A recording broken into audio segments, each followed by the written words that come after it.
Prilazam i ovih dana i na prošlogodišnjem sajmu mnoge devojke pre svega koje vole da pišu, šalju mi svoje rukopise, umaju da pišu i pitaju za savjet. Situacija sa izdavaštvom je takva da mi mali izdavači baš i nismo u prilici da imamo svoje edicije. Recimo, ja kad sam postala na izdavaču kući, ja sam zaista želela već naredne godine da zaradim neke pare i da napravim ediciju ljubavnih romana koje pišu devojke iz celog regiona, međutim to je skupa stvar i tim delom posle zaista mogu da se bave samo izdavačke kuće koje su velike i koje imaju lance svih knjižara i koji imaju marketinške fondove takve da mogu lansirati neko novo ime.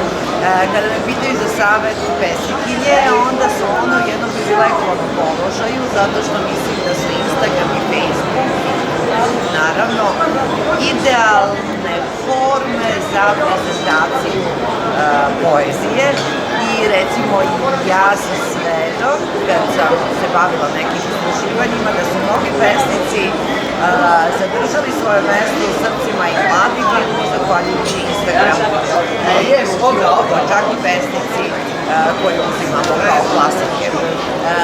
Moj savjet mladim piscima da uvek dođe moment kad će im se otvoriti nebo i evo upravo sam pričala pre par sati sa Matijom Pavićevićem, on je zvezda ovogodišnjeg sajma sa svojim romanom. Čekaj da želim da vam ga pokažem.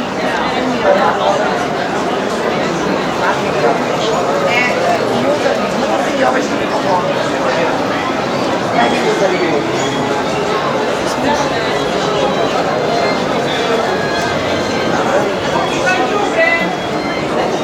Ovo je besajna knjiga, Matija Pavićević, najtrezniji čovek na svetu.